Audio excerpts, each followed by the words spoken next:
Et si une simple habitude quotidienne pouvait aiguiser votre mémoire, chasser le brouillard mental et redonner à votre esprit toute sa vivacité? Cela vous est-il déjà arrivé? Un mot vous vient au bout de la langue, mais peu importe vos efforts, il refuse de sortir. Ou alors, vous oubliez le nom de quelqu'un quelques secondes seulement après qu'il vous ait été présenté.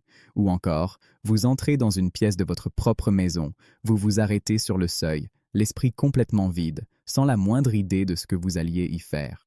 Ces petits dysfonctionnements mentaux peuvent être frustrants et avec le temps, ils finissent par semer en vous un doute inquiétant. Est-ce que je perds la mémoire? Si cela vous parle, sachez que vous n'êtes pas seul. Et surtout, voici la chose la plus importante que je veux que vous reteniez. Ce n'est pas une fatalité. Beaucoup de gens pensent que la mémoire décline naturellement avec l'âge et qu'il n'y a rien à y faire. Mais et si je vous disais que ce n'est pas tout à fait vrai? Et s'il existait un exercice de 60 secondes, conçu par un neurologue, capable de réveiller votre mémoire dès aujourd'hui? Restez avec moi, car je vais vous montrer exactement comment le pratiquer, ainsi que la science fascinante qui se cache derrière. Je suis le docteur Pierre Martin, neurologue, et j'ai consacré ma carrière à percer les mystères du cerveau. Des centaines de patients sont venus dans mon cabinet avec la même préoccupation qui vous amène peut-être ici aujourd'hui. Des hommes et des femmes dans la soixantaine, la septantaine et au-delà. Des personnes pleines de vie qui, soudain, ont l'impression que leur esprit commence à les trahir. Ils me parlent de ce brouillard mental, de leur difficulté à se concentrer, de l'effort qu'il leur faut désormais pour se rappeler des informations qui leur venaient autrefois sans effort. Et dans leurs yeux, je vois non seulement de la frustration, mais aussi de la peur. La peur de perdre leur indépendance, de devenir un fardeau, de voir s'effacer leurs souvenirs les plus précieux. Ma mission est de remplacer cette peur par des connaissances et de vous donner des outils concrets. La neurologie moderne a confirmé quelque chose de révolutionnaire. Notre cerveau possède une capacité extraordinaire à se modifier et à se réparer lui-même, à tout âge. Cette capacité s'appelle la neuroplasticité. Imaginez votre cerveau non pas comme une machine qui rouille, mais comme un jardin. Si vous le négligez, les mauvaises herbes envahissent et les fleurs se fanent. Mais si vous en prenez soin, si vous l'arrosez, le nourrissez et lui apportez les bons nutriments, ce jardin peut refleurir, quel que soit le nombre d'hivers qu'il a traversé. Ce que je vais vous révéler est une forme de jardinage cérébral, une méthode incroyablement simple qui ne nécessite ni médicaments ni équipements coûteux. Il s'agit d'une routine de 60 secondes que chacun peut pratiquer assis sur une chaise. C'est le même type d'exercice que j'ai peaufiné avec mes patients, souvent avec des résultats qu'eux-mêmes avaient du mal à croire au début. Un mythe dévastateur. L'une des idées les plus néfastes concernant l'esprit est que la perte de mémoire est une conséquence normale et inévitable du vieillissement. La société nous martèle ce message sans cesse à travers les blagues, les films, et peu à peu, nous finissons par l'accepter comme une vérité. Quand nous égarons nos clés, nous nous disons que c'est juste l'âge. Mais cette croyance est toxique. Non seulement elle est inexacte, mais elle mène à la résignation. Si nous pensons qu'il n'y a rien à faire, alors nous ne faisons rien. Nous cessons de stimuler notre esprit et sans nous en rendre compte, nous accélérons le processus que nous craignons. Nous abandonnons avant même d'avoir commencé à nous battre. Pourtant, la science nous montre une réalité bien différente. J'ai eu la chance d'étudier des personnes que j'appelle les super seniors, des individus dans leurs 80, 90, voire 100 ans, dont l'esprit est aussi vif que celui d'une personne de 50 ans. Leur secret, ce n'est pas seulement la chance ou la génétique. Le point commun est un mode de vie qui maintient leur cerveau actif et bien nourri. Consciemment ou non, ils pratiquent la neuroplasticité depuis toujours. Ils entretiennent leur jardin cérébral. La neuroplasticité, c'est la capacité du cerveau à créer et réorganiser ses connexions. Imaginez les voies de votre cerveau comme des sentiers dans une forêt. Quand vous apprenez quelque chose de nouveau, vous tracez un chemin. Chaque fois que vous répétez cette action ou que vous rappelez cette information, le sentier s'élargit et devient plus facile à emprunter. Si vous cessez de l'utiliser, il se couvre de végétation. Mais si vous l'empruntez souvent, il se transforme en autoroute. Le plus incroyable, cette capacité ne disparaît pas avec l'âge. Elle reste là, prête à être utilisée. Même si certaines de vos connexions neuronales se sont affaiblies, vous avez toujours le pouvoir d'en créer de nouvelles. L'exercice que je vais vous apprendre est un outil précis pour y parvenir. C'est une routine courte mais intense qui sort votre cerveau du mode automatique et l'oblige à créer et renforcer ses connexions. Il combine un mouvement physique simple à un défi mental, créant une synergie bien plus puissante que chaque élément pris séparément. Avant de vous montrer comment le pratiquer, je voudrais que vous fassiez la connaissance de l'un de mes patients. Son histoire est une preuve concrète de ce dont votre cerveau est capable. Laissez-moi vous présenter Ramon. Ramon est venu me consulter à 78 ans, accompagné de sa fille, très inquiète. Ramon était un menuisier à la retraite, un homme fier qui avait passé sa vie à utiliser son esprit et ses mains pour créer de belles choses, précises. Mais dernièrement, son cerveau semblait le trahir. « Docteur, m'a dit sa fille, mon père s'éteint. Avant, il était l'âme de la fête. Maintenant, il s'arrête en plein milieu d'une phrase parce qu'il a oublié ce qu'il allait dire. L'autre jour, il n'arrivait plus à se souvenir du prénom de son petit-fils, Lucas. Voir la confusion sur le visage de l'enfant et la gêne de mon père. C'était déchirant. Ramon a finalement croisé mon regard et a prononcé cette phrase que j'ai entendue si souvent. Ce n'est rien, c'est juste l'âge. Mon esprit n'est plus ce qu'il était. Mais au-delà de sa résignation, j'ai vu sa frustration. Il passait ses journées devant la télévision. Il avait arrêté de lire parce qu'il avait du mal à suivre l'intrigue. Son monde avait commencé à rétrécir. Alors, je lui ai proposé un marché. « Ramon, lui ai-je dit, je ne vous demande pas de croire au miracle. Je vous demande simplement de m'accorder 1 minute par jour.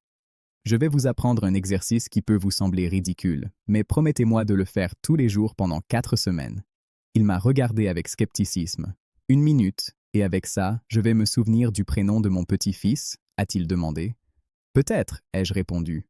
Le cerveau est comme un muscle. Si vous ne l'utilisez pas, il s'atrophie. Si vous l'exercez, il se renforce. Cet exercice, c'est comme des pompes pour votre cerveau. Qu'est-ce que vous avez à perdre ? » À contre-cœur, il a accepté. Je lui ai appris la même routine que je vais vous enseigner. 4 semaines plus tard, Ramon est revenu dans mon cabinet et la différence était frappante. Il marchait plus droit, m'a serré la main avec fermeté et m'a regardé droit dans les yeux. Sa fille a pris la parole la première, la voix tremblante. « Docteur, c'est incroyable. Il y a 1 semaine, mon fils Lucas a demandé à son grand-père de lui parler d'un jouet qu'il avait fabriqué il y a des années. Et mon père ne s'est pas contenté de se souvenir du jouet. Il a raconté toute l'histoire. Comment il avait choisi le bois, et il s'est même souvenu du nom du chien que nous avions à l'époque. Je ne l'avais pas vu parler avec autant de clarté depuis des années. » Ramon a souri. « Au début, je me sentais un peu ridicule en faisant ces mouvements, a-t-il admis, mais j'ai continué.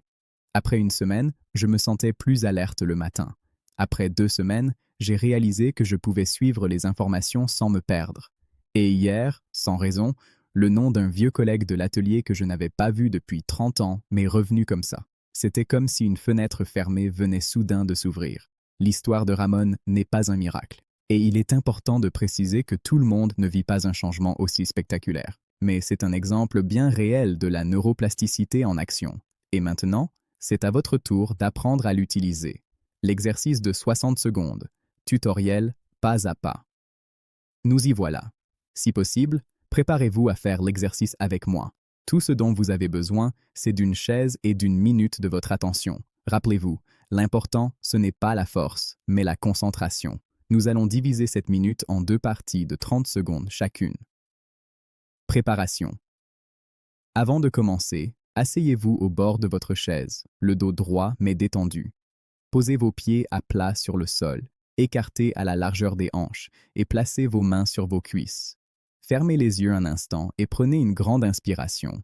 Inspirez par le nez et expirez lentement par la bouche en relâchant toute tension. Maintenant, ouvrez les yeux. C'est parti. Première partie. Activation et oxygénation. 30 premières secondes. L'objectif ici est double. Augmenter l'afflux de sang riche en oxygène vers le cerveau et activer les zones de coordination. Nous allons commencer par un mouvement simple et contrôlé. Le mouvement, les mains posées sur vos cuisses, levez lentement votre bras droit devant vous jusqu'à ce qu'il soit parallèle au sol. Gardez votre bras gauche immobile. La respiration, synchronisez votre respiration avec le mouvement. En levant votre bras droit, inspirez lentement par le nez en comptant mentalement jusqu'à 4. Le retour. Redescendez lentement votre bras droit vers votre cuisse. En le baissant, expirez lentement par la bouche, toujours en comptant jusqu'à 4. Alternance. Sans pause, Répétez le mouvement avec votre bras gauche.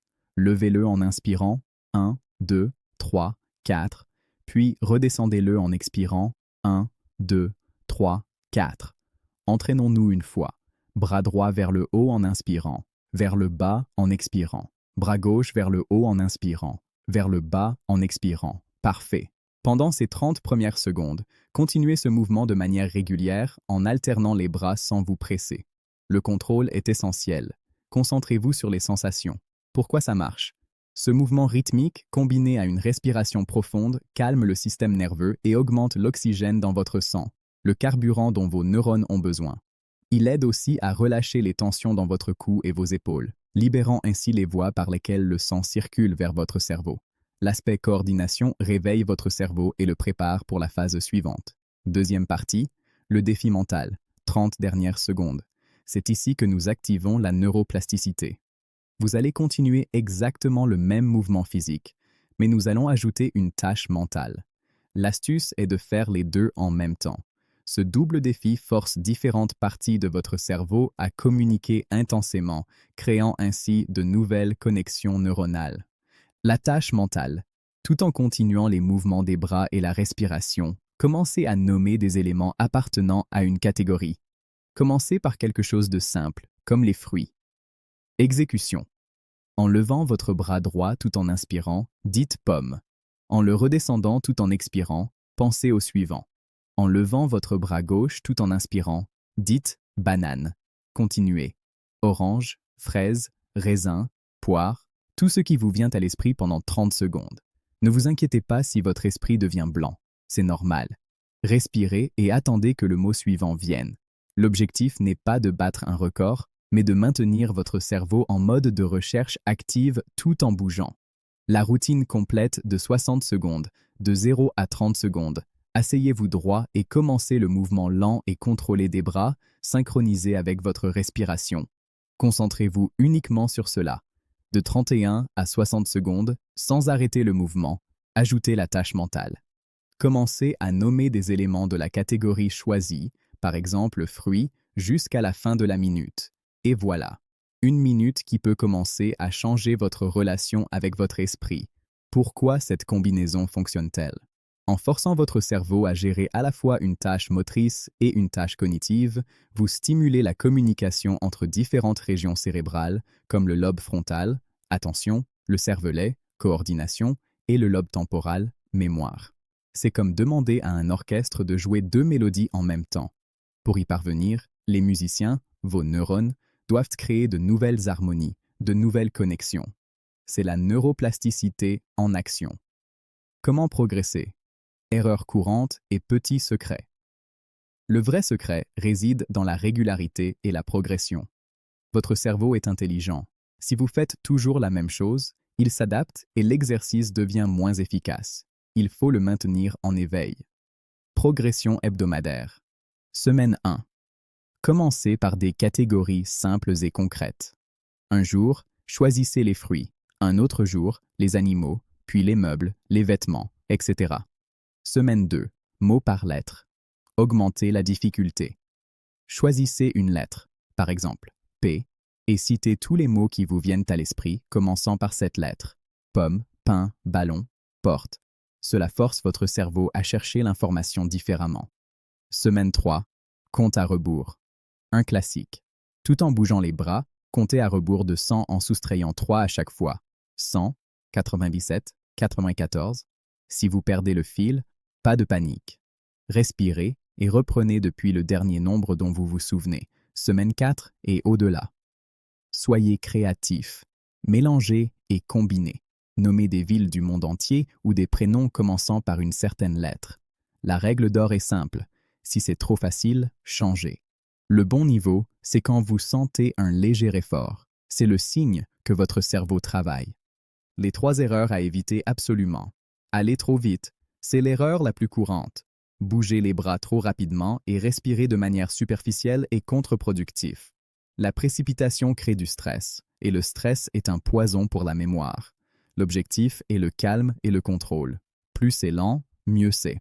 Le manque de régularité. Faire l'exercice 3 jours puis l'oublier une semaine ne fonctionnera pas. Le cerveau a besoin de répétition. C'est comme arroser une plante. Elle a besoin d'un peu d'eau chaque jour. Une astuce, associez cette habitude à quelque chose que vous faites déjà. Par exemple, avant mon café du matin, je fais mon exercice d'1 minute. Les distractions. Ne faites pas cet exercice devant la télévision ou en parlant à quelqu'un. Cette minute est un rendez-vous avec votre cerveau. Votre attention est le ciseau qui sculpte de nouvelles connexions neuronales. Si elle est divisée, le résultat sera affaibli. 3 secrets pour booster vos résultats. Boire un verre d'eau avant. Votre cerveau est principalement composé d'eau et une bonne hydratation est essentielle à son bon fonctionnement. Boire de l'eau avant l'exercice, c'est comme donner à votre cerveau un carburant de haute qualité avant de démarrer un moteur. Un léger sourire. Cela peut paraître un peu cliché, mais ça marche. Juste avant de commencer, esquissez un petit sourire.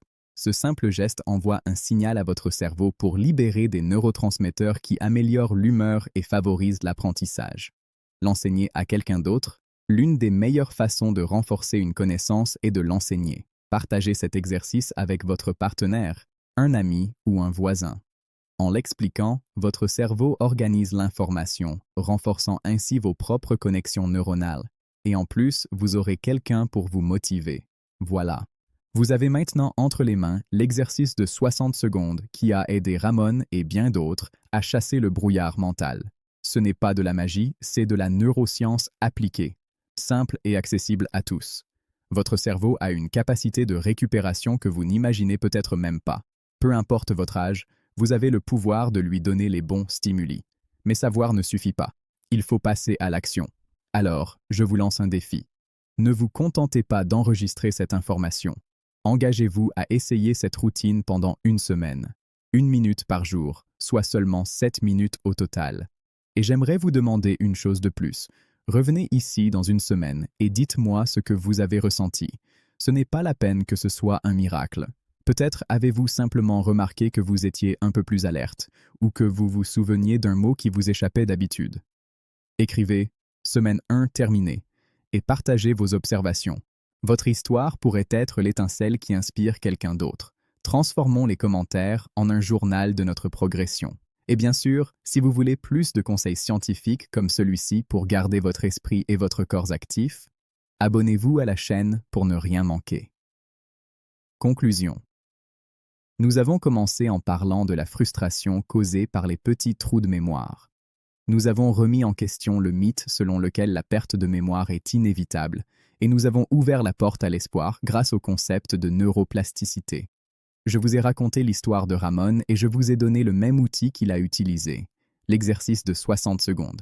1 minute pour oxygéner votre cerveau et créer de nouvelles connexions. Rappelez-vous les clés.